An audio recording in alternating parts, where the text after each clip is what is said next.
On the day of the feast, Chiamaka and Ngozi snuck into Adiz's kitchen hut while she was out fetching water. They replaced some of her carefully selected spices with bitter herbs. Let's see if the perfect Adiz can charm her way out of this. By the time they taste this, her magic will be nothing but a bitter memory. Adiz, a young and beautiful woman with radiant skin and a kind heart, is renowned throughout Uzuri village for her exceptional cooking skills. Her dishes have a magical quality that seems to bring happiness and harmony to those who taste them. Men in the village admire her, and children flock to her for treats. However, the women of the village, led by the influential Chiamaka, grow increasingly envious of Adiz's beauty and talent. The morning sun brought new hopes, but Sefu, the village tailor, began to notice whispers among the market women. He overheard Chiamaka and Ngozi, two of the most vocal women in the village, gossiping about Adiz.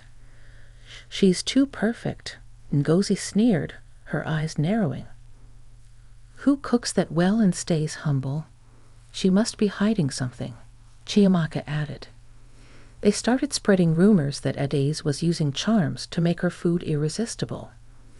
As the rumors spread, more women began to feel uneasy around Adiz, doubting the authenticity of her charm and skills. This seed of doubt was all Chiamaka needed to further her plot against Adiz. With the village's annual feast approaching, Adiz was chosen to prepare the main dish, much to the envy of Chiamaka and her group. Determined to sabotage Adiz, they decided to act.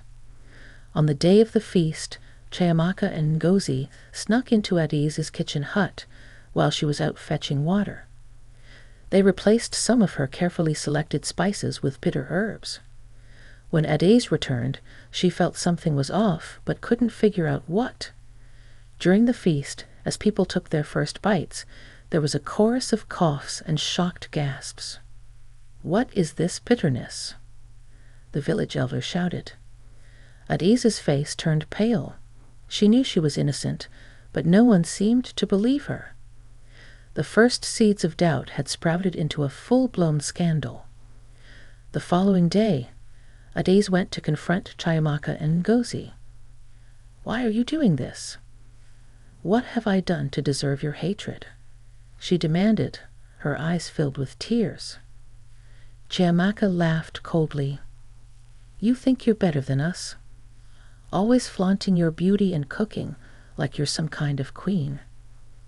Ngozi added, "This village is for all of us. Stop acting like you own it." Adiz, heartbroken but not broken, decided to leave the scene in silence. She understood now that this was not just about her cooking, but a deeper jealousy that ran through the veins of her fellow villagers. As more villagers started believing the rumors, Adiz became increasingly isolated. She had only a handful of supporters, including Sefu, who admired her resilience and knew she was innocent. "We need to clear your name, Adiz," he urged one day. Adiz, determined to regain her honor, decided to host a small cooking competition, inviting anyone who doubted her to taste her food and witness the preparation firsthand. The idea spread quickly, and even those who invited her wanted to see if she could truly back up her reputation. Adiz knew this would be her chance to prove herself, but Chiamaka had another plan up her sleeve. The day of the cooking challenge arrived, and the village square was buzzing with excitement. Villagers gathered, eager to see Adiz defend her reputation. Adiz had prepared her ingredients meticulously, determined to show the village her true skill. As she began cooking, Chiamaka and her group watched closely, whispering and smirking among themselves. To everyone's surprise, Chiamaka announced she would also cook, claiming she could match Adiz's skills any day. This unexpected twist heightened the tension. As the aroma of the cooking filled the air, villagers whispered, their curiosity piqued about how this challenge would end. As the cooking progressed, Adiz noticed her pot wasn't simmering properly. She discovered that someone had tampered with the firewood, causing her dish to burn slightly.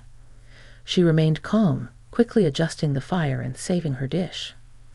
However, she realized this was no accident. Someone was determined to see her fail.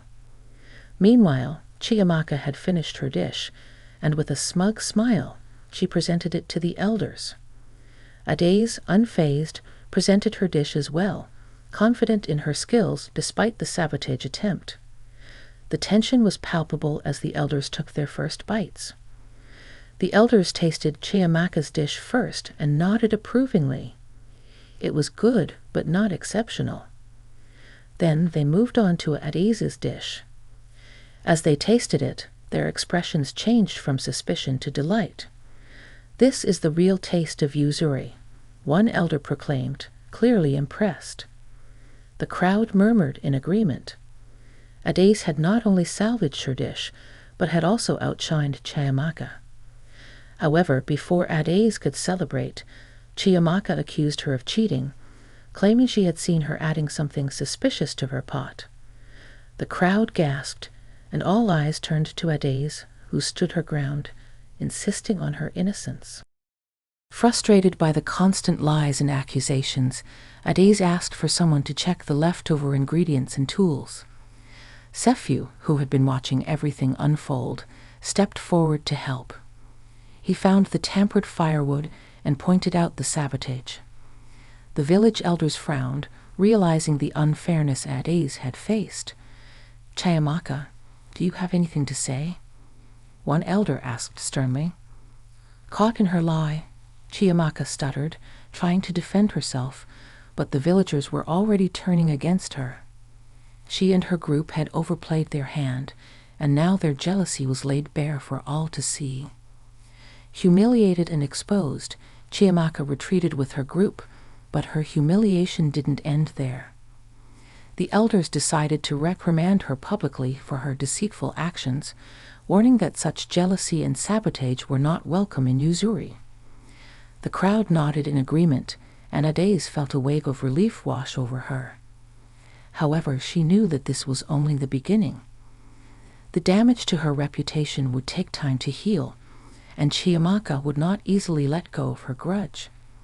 Adese resolved to remain vigilant and continue being kind and generous, hoping that, in time, the truth would prevail. As the village continued to talk about the cooking challenge, Adese received an unexpected visit from the village chief, Chief Obezi. Impressed by her resilience and cooking skills, he offered her a chance to run a small food stall at the village market. Adese was hesitant but saw this as an opportunity to rebuild her reputation. She accepted the offer, and soon enough her food stall became the talk of the village, attracting both locals and visitors from nearby villages. With her stall gaining popularity, Adese's secret ingredient, a special blend of spices passed down from her mother, became her signature. People started coming to her stall not just for the food, but for the warmth and kindness she showed everyone. This further fueled Chiamaka's jealousy, who was now determined more than ever to bring Adese down.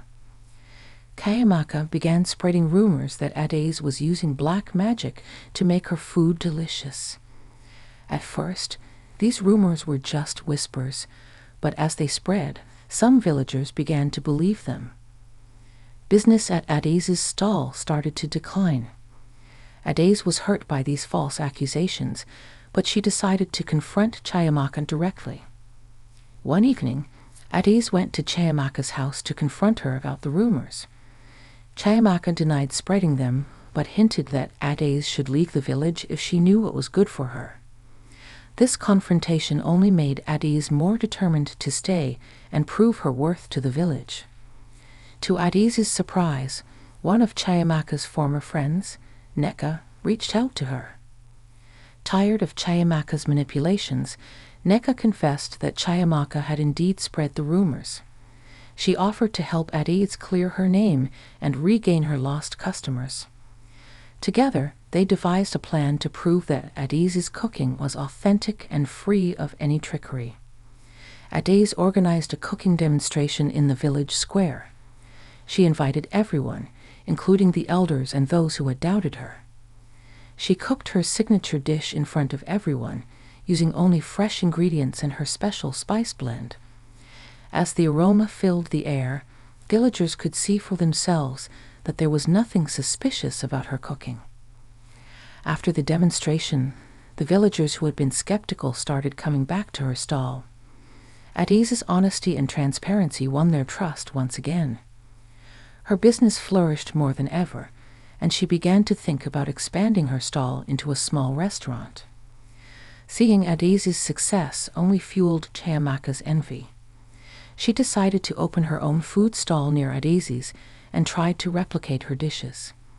However, she lacked the passion and skill that Adaise had, and her efforts fell flat.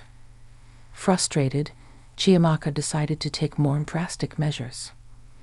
One night, Chiamaka and her group sneaked into Adaise's stall, intending to spoil her ingredients and damage her stall. However, Sefu, who had grown fond of Adaise and often helped her, caught them in the act.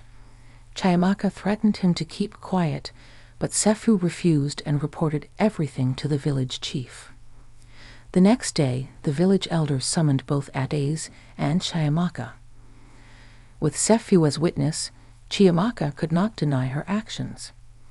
She was publicly reprimanded again and ordered to make amends by helping Adaise for a month in her stall. Reluctantly, Chiamaka agreed, feeling humiliated once more. Forced to work with Adaise, Chiamaka began to see a different side of her. Adaise was kind and never treated her with malice, even though she had every reason to. Slowly, Chiamaka started to soften, and a respect for Adaise grew. Chiamaka's month-long punishment was nearing its end, but she began to feel conflicted. Chiamaka apologized to Adaise for everything she had done. Surprised, Adaise accepted her apology. This new bond surprised the entire village, as no one had expected these rivals to become friends. The village was preparing for the annual Festival of Unity, a time when all past grudges were set aside, and everyone came together in celebration. Adaise and Chiamaka decided to participate together in the cooking contest. Their collaboration drew much attention and curiosity. Working together in the kitchen, Adaise and Chiamaka combined their skills and knowledge, creating a unique dish that represented both their styles. Their dish turned out to be a hit, and to everyone's surprise, they won the contest. The village cheered, and the animosity that had existed between their supporters began to fade away. A stranger arrived in the village, claiming to be a distant relative of Adaise. While the villagers welcomed him warmly, Adaise felt uneasy. She sensed that something was off about this newcomer. Adaise's suspicions were confirmed when she caught the stranger trying to steal from the communal kitchen. She quickly exposed him, and he fled the village. The incident brought the villagers closer, as they realized the importance of trust and vigilance. Sefu, who had always admired Adaise, finally mustered the courage to propose to her. Overwhelmed with joy and surprise, Adaise accepted. The village celebrated the news, and preparations for the wedding began. Adaise and Sefu's wedding was a grand affair, uniting the entire village in celebration. Even Chiamaka played a key role in organizing the event, solidifying her friendship with Adaise. It was a day filled with love, laughter, and unity. After the wedding, the villagers presented Adaise and Sefu with a piece of land to build their dream restaurant. Grateful and touched by this gesture, Adaise vowed to continue her mission of bringing people together through food. With the support of the entire village, Adaise and Sefu began building their restaurant. It was a community effort, and everyone pitched in. The process brought the villagers even closer. The restaurant, named the Heart of Uzuri, opened to great success. It became a place where villagers and visitors alike could enjoy good food, share stories, and build friendships. Adaise's dream of a united community was finally realized. What do you think about this story? Do you like Adaise's response towards Chiamaka? Share your valuable thoughts and also subscribe my channel.